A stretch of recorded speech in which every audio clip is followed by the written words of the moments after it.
रहा था, मैं प्रश्न सीधा आपकी आस्था से जुड़ा हुआ पूछ रहा हूं। आप कहां पे कहां इसको घुमा रहे हैं सैयद जावेद? मैंने आपसे सीधा प्रश्न यही पूछा। संविधान की बात कर रहा हूं। तो संविधान के तौर पर, संविधान के तौर पर संवैधानिक बेंच ने राम जन्मभूमि में जो कोर्ट किया है वही प्रश्न मैं आपसे पूछ रहा हूं, और आपकी आस्था से जुड़ा, क्योंकि ये लोकतंत्र है। तो अगर आपकी आस्था की मान्यता होनी चाहिए तो क्या हिंदुओं की आस्था की मान्यता नहीं होनी चाहिए? तो आपकी आस्था की मान्यता के बतौर मैं आपसे जानना चाहता हूं कि जो जगह जिसका टाइटल क्लीन नहीं है, जिसका अधिकृत, जिस जमीन को साफ तरीके से, पाक तरीके से, शरिया के तरीके से नहीं लिया गया, और वहां पर एक एक ईंट शरीयत के तौर पर नहीं लगाई गई, और फिर एक मस्जिद वहां साफ पाक जमीन पर नहीं बनी, वहां पर क्या नमाज अदा हो सकती है? मैं आपसे सीधा प्रश्न पूछ रहा हूं, इसका आप मुझे जवाब दें, आप मुझे समझाएं।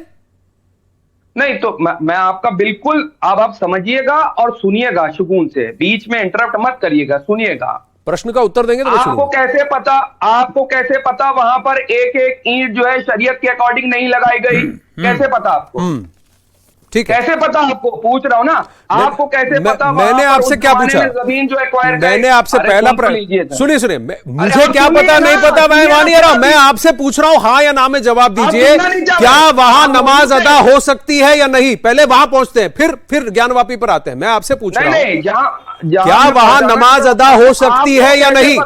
पहले तो सवाल ये खड़ा होता है कि आपको कैसे पता? तो मुझे क्या पता है, क्या नहीं पता है वहां? मुझे तो, मैं कह रहा हूं मुझे कुछ नहीं पता, मैं तो बस पूछ रहा हूं कि जो लिखा गया, तो मैं आपसे पूछ रहा हूं कि मैं आपसे, तो आप मुझे बताइए कि क्या वहां नमाज अदा हो सकती है कि नहीं? मैंने सीधा प्रश्न पूछा, हाँ या ना, इतना ही तो जवाब देना, यस और नो। बिल्कुल सीधा बता रहा हूं कि नहीं हो सकती ना, वहां नमाज अदा हो सकती है, वहां नमाज अदा हो सकती है। कैसे पता? अरे आपको कैसे पता कि एक एक ईंट, एक एक इंच, अरे जमीन? मैंने ज्ञानवापी की बात कहा कि मैं तो पूछ रहा हूं कि मस्जिद में नमाज अदा होना या इसको एक मस्जिद मानना, इस्लाम के तहत अगर ऐसी जमीन नहीं है, ऐसा स्ट्रक्चर नहीं है, तो क्या वहां नमाज होती है? नहीं, मैं वहां पहुंचा ही नहीं हूं। मैं तो पहला प्रश्न का जवाब आप नहीं देना चाह रहे हैं सैयद। क्या तकलीफ है कि आप इस सिंपल से प्रश्न का जवाब नहीं देना चाहते? हाँ या ना बताइए ना, क्या वहां नमाज अदा हो सकती है? नहीं। आपको कैसे पता? अरे रुक जाइए, मुझे क्या पता है क्या नहीं पता, मैं आपको बताता हूं। पहले क्या आपको पता है कि क्या वहां नमाज अदा हो सकती है? सैयद जावेद, सिंपल सा सीधा प्रश्न मैं आपसे पूछ रहा हूं कि जो जगह बतौर शरीयत एक्वायर, जो जमीन एक्वायर नहीं की गई, जहां पर एक एक ईंट ढंग से लगाई नहीं गई, क्या वहां पर नमाज अदा हो सकती है? नहीं। सैयद जावेद, इस प्रश्न का जवाब पिछले 10 मिनट से आप नहीं दे पाए। डरा मैं हूं कि आप हैं? डर गए आप? फंस आप गए कि मैं फंस गया हूं? क्योंकि अगली बात का भी तथ्य मेरे पास है, आपके एक एक तर्क का तथ्य मेरे पास है, लेकिन मेरे एक सीधे प्रश्न का उत्तर आप अभी तक हाँ या ना में नहीं दे पाए। हाँ या ना बताइए, आप हाँ या ना बताइए, क्या वहां नमाज अदा हो सकती है? सर, मुझे लगता है कि आपकी जबान का थूक खत्म हो जाएगा। मैं आप चाहे मेरे बारे में कुछ भी कहें, इस प्रश्न का उत्तर दीजिए हाँ या ना। क्या वहां नमाज अदा हो सकती है जिस जमीन को पाक तरीके से नहीं लाया गया बतौर शरीयत, जहां की ईंटें, जिसकी दीवारें नहीं बनाई गई, जिसको पूरी तरह से शरीयत के तौर पे नहीं बनाया गया, जबरदस्ती किसी और की प्रार्थना स्थल पर तोड़कर किसी अगर एक इमारत को बना दिया जाए, क्या वहां नमाज अदा हो सकती है? हाँ या ना? सर, ये आपको गुमान कहां से हुआ? आपने अभी भी इसका जवाब नहीं दिया। विनोद बंसल जी, आप घड़ी देखें, दर्शक घड़ी देखें। 12 मिनट से मैं एक ही प्रश्न पूछ रहा हूं, 12 मिनट से मेरा प्रश्न एक है, इन्होंने उसका जवाब सीधा नहीं दिया। नहीं दिया। हाँ या ना बोलिए, हाँ या ना बोलिए, हाँ या ना बोलिए, फिर अगले प्रश्न पे आता हूं। आपके हर तर्क का मैं तर्क के साथ, तथ्य के साथ उत्तर दूंगा, मेरे पास प्रमाण भी है। मैं आपसे पूछ रहा हूं हाँ या ना, नहीं बोलेंगे। विनोद बंसल जी, ये चाहे मुझे कुछ भी कह ले, मेरे प्रश्न का उत्तर आपने अभी तक नहीं दिया। सैयद जावेद, मेरे एक प्रश्न का उत्तर आपने अभी तक नहीं दिया। क्या वहां पर नमाज अदा हो सकती है? क्या वो नमाज मानी जाएगी? क्या वो प्रेयर माना जाएगा या नहीं माना जाएगा? आपके स्क्रिप्चर्स के हिसाब से वो क्या कहता है? इस्लाम क्या कहता है? किस चीज किसकी इजाजत देता है, किसकी इजाजत नहीं देता है, आप बताइए। मैं तो आपकी मान्यता पूछ रहा हूं, मेरी मान्यता कहाँ है? मैं तो आपकी मान्यता पूछ रहा हूं, मेरी मान्यता कहाँ है? आपकी मान्यता पूछ रहा हूं, मेरी मान्यता नहीं पूछ रहा हूं। तो ये ना आप राजनीतिकरण कर रहे हैं। मैं सीधा तथ्य पर सीधा प्रश्न पूछा, हाँ या ना नहीं बोल पा रहे हैं आप, हाँ या ना नहीं बोल पा रहे हैं आप हाँ या ना नहीं बोल पा रहे हैं। यहाँ अखाड़ा में मैं पूछ रहा हूं आपसे, हाँ या ना, वहां नमाज अदा हो सकती है या नहीं? वहां दी गई नमाज अदा होगी, कबूल होगी या नहीं? हाँ या ना, हाँ या ना? आप क्या बाबरी रिटर्न करना चाह रहे हैं? आप विनोद देखिए, आप धमकियां दे रहे हैं, अब आप धमकियां दे रहे हैं। आपने पर्सनल एलिगेशंस लगाए, मेरे पर व्यक्तिगत टिप्पणियां की, अब आप धमकियां दे रहे हैं, लेकिन हाँ या ना नहीं बोल पा रहे। लेकिन हाँ या ना नहीं बोल पा रहे हैं आप क्यों हाँ या ना नहीं बोल पा रहे हैं? क्योंकि आपको पता है कि अगला प्रश्न जो मैं पूछूंगा वहां फिर फंस जाएंगे। हाँ या ना क्यों नहीं बोल पा रहे हैं आप? हाँ या ना क्यों नहीं बोल पा रहे हैं आप सैयद जावेद? अच्छा विनोद बंसल, बताइए, संविधान को वहां आप, मैंने क्या पूछा? मेरे प्रश्न का उत्तर आप दीजिए, आपके प्रश्न का उत्तर मैं दूंगा। जब तक आप मेरे प्रश्न का उत्तर नहीं देंगे, सीधा सवाल पूछा, वहां नमाज अदा होती है, कबूल की जाएगी, हाँ या ना? कमाल, आप संविधान मानते हैं? कबूल हो जाएगी या नहीं, हाँ या ना? पहले आप बोलिए। आप काउंटर क्वेश्चन मेरे को करके कोई फायदा नहीं है। आप फंस गए हैं क्योंकि आप एक सीधा प्रश्न, आपने इस प्रश्न का उत्तर नहीं दे पा रहे। अगर आप नहीं फंसे हैं, अगर आपको लगता है आपके तर्क सही है, तो आप मेरे प्रश्न का उत्तर दीजिए। आप मेरे प्रश्न का उत्तर दीजिए। मैं संविधान को पूरी तरह से मानता हूं, लेकिन आप क्या इस्लाम के स्क्रिप्चर्स को मानते हैं कि नहीं? आप इस्लाम के स्क्रिप्चर्स को मानते हैं कि नहीं सैयद जावेद? आप इस्लाम के स्क्रिप्चर्स, आस्था के तरीके, नमाज के तरीके और नमाज के तरीके तौर जो डिफाइन किया गया उसको आप मानते हैं कि नहीं? और उसके तौर पर अगर कोई जगह पाक तरीके से नहीं ली गई, उस पर पाक शरीयत के तरह से ईंटें नहीं लगाई गई, उसको नहीं बनाया गया, बतौर शरीयत पाक जमीन पर नहीं बनाया गया, तो क्या और किसी और के आस्था स्थल पर बनाया गया तो वहां पर नमाज अदा होगी या नहीं? आपने इस प्रश्न का जवाब नहीं दिया। मैंने कुछ नहीं कहा ज्ञानवापी के बारे में, मैं बस पूछ रहा हूं प्रिंसिपली, क्या आपके स्क्रिप्चर्स कहते हैं इस्लाम किसकी इजाजत देता है? क्या वहां नमाज कबूल होगी, नमाज अदा कर सकते हैं, उस नमाज को कबूल किया जाएगा कि नहीं, वो कबूल है कि नहीं? हाँ या ना बस पूछ रहा हूं मैं, आप हाँ या ना बोलिए। मैं आपसे पूछ रहा हूं कि आप हाँ या ना बोलिए, हाँ या ना बोलिए। विनोद बंसल जी, चलिए, अब आप नहीं जवाब दे सकते।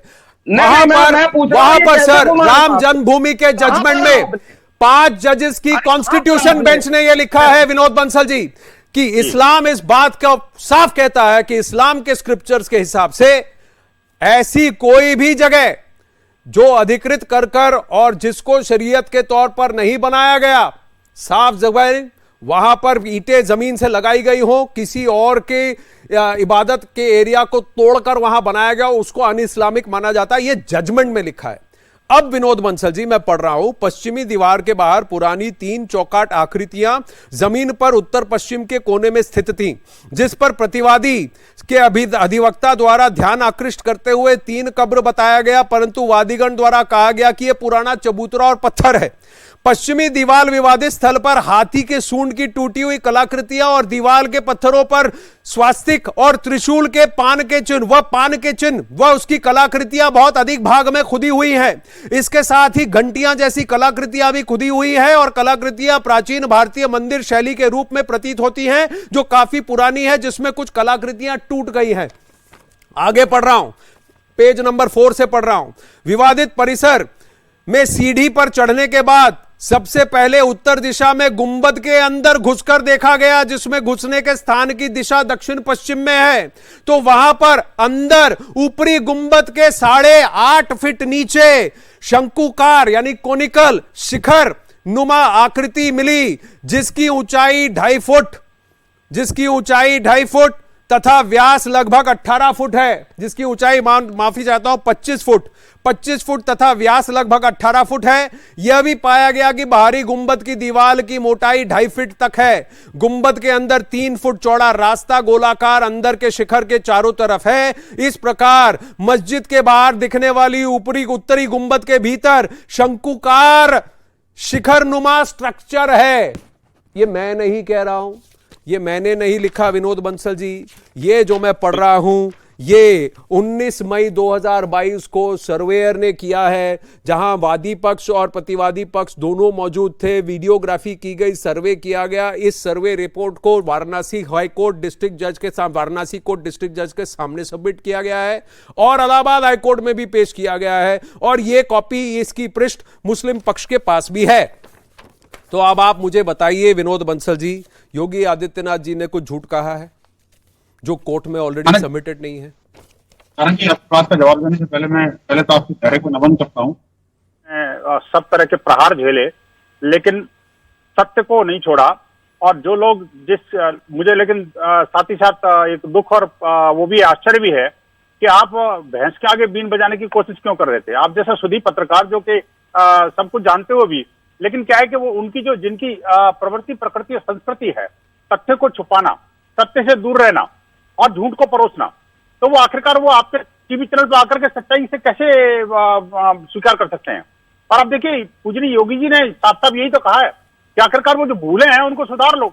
और एक और बात मान के चलता हूं, आप देखिए जिस तरह से माननीय न्यायालय ने मामले में त्वरितता दिखाई है और जिस तरह से बार बार ये माननीय उच्च न्यायालय का और सर्वोच्च न्यायालय का समय बर्बाद करने पर तुले हुए हैं, सच्चाई को नहीं छुपा सकते। दिल्ली के एक्ट्रेस कितनी ले लें, और जिस तरह से आपने जो प्रश्न पूछा उसका सीधा सीधा उत्तर देने से भाग रहे हैं और लगातार जो है, अगर जब उत्तर नहीं बन रहा तो पत्रकारों पर हमला कर रहे हैं।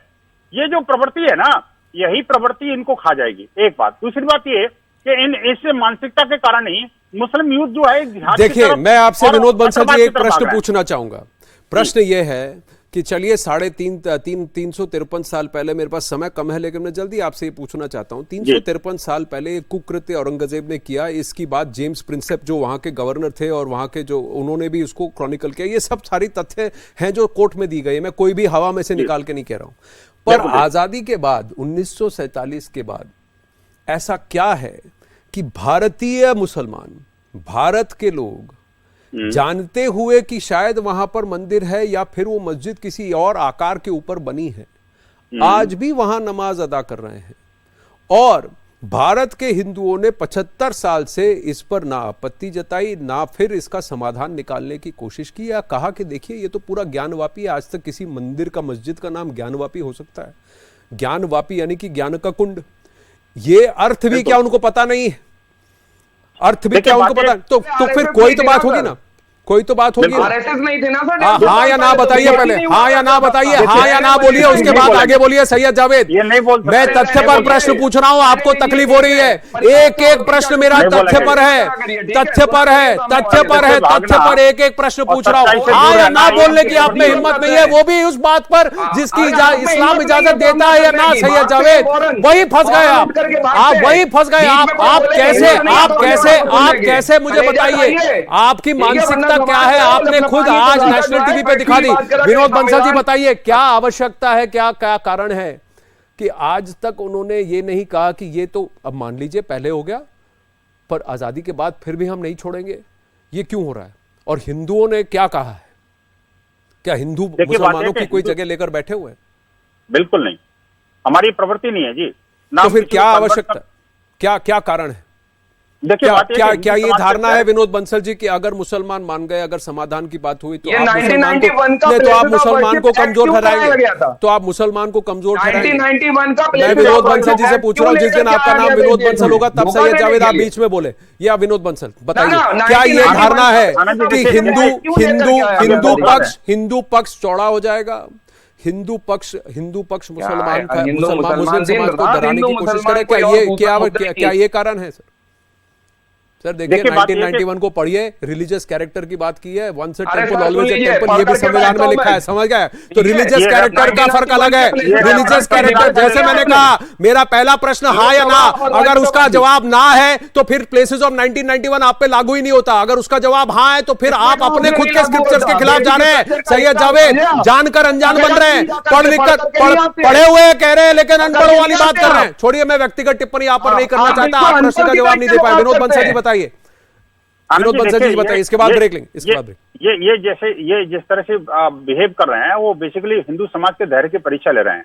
मैं कहना चाहता हूं, देखिए जब शिवलिंग मिल गया, भगवान भोलेनाथ वहां दर्शन हो गए लोगों को, उसके बावजूद जो बुजुर्ग करने का जो है, ये ना अभी उसको शिवलिंग कहिए और ना फुब्बारा कहिए, फिर आप कहेंगे जाकर के इस मैटर को लेकर के।